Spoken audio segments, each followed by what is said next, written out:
I always use the left side of my mouth, and I don't know why. My dentist hates me for it. It's fine.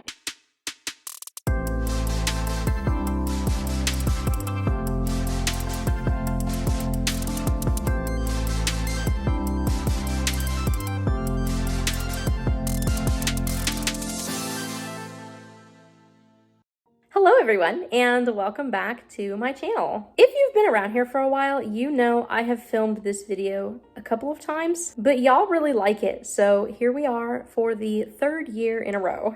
Today's video is how I paint, write, and draw with my mouth. For the sake of not making an absolute mess out of my living room, I'm gonna go ahead and use digital media for presentation purposes. Just know that for the most part, I use the same technique for everything. I do it all with my mouth and don't use my hands at all. We're gonna go ahead and jump right on into this video because A, it does tend to be a little bit longer, and B, I have a full time lapse of one of my more recent projects that I'm planning on putting in here. So it's even gonna be a little bit longer than it normally is. Without further ado, let's get started. First things first, I would like you to meet my handy dandy Apple Pencil. I've been using the same Apple Pencil for like 2.5 years now. It's covered in teeth marks, but you know what? It still works great and I use it literally every day. But first I wanna show you just how I hold it in my mouth. Obviously, I can't move my hands. This is about as much as I can move them. That definitely doesn't work for painting. So here's how I hold the Apple Pencil in my mouth. I'm gonna go ahead and insert a voiceover because I'm sure y'all don't wanna hear me talking with a pencil in my mouth. So this is how I would typically hold my Apple Pencil. I hold it between my front teeth and my back left molars. This is how I would write my signature. I use my neck muscles and my jaw to move my head and create the shapes that I would need. So that's how I hold my pencil, paintbrush, pretty much anything that you would hold in your hand. I hold it between both my front teeth and my molars to give me extra support. I always use the left side of my mouth, and I don't know why. My dentist hates me for it. It's fine. It is what it is, you know? I do have a hard time reaching higher surfaces just because my neck isn't that long. It's not like I can reach out my arm like most people can, but we make it happen. So now that you've seen how I paint, write, and draw, I want to show you guys this process in action. So here are a couple of clips of me working on a recent painting.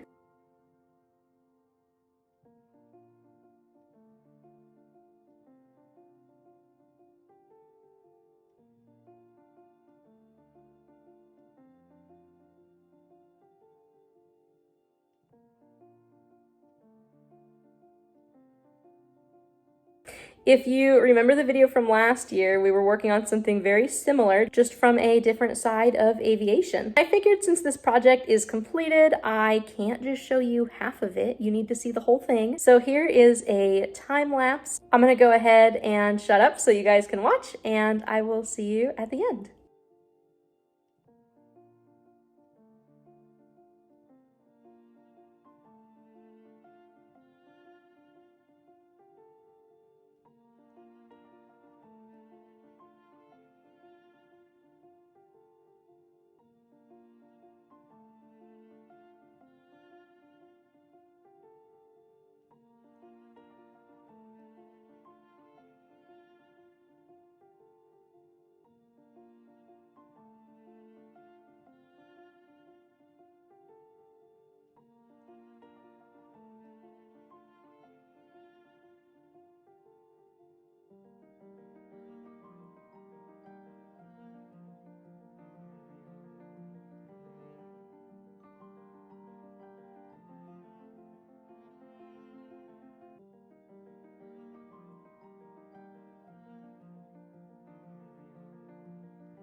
I hope that seeing how I write and paint with no working hands gives you a little bit of an insight on how I function every day with arthrogryposis.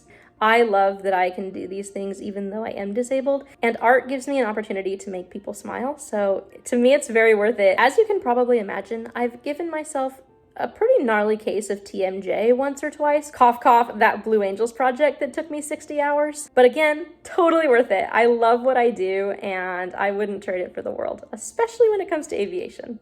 Thank you so much for watching this video, and I truly hope you enjoyed it and maybe learned something. This is part 1 of a series of how I function with very little use of my extremities. If that's something you're interested in, definitely stick around.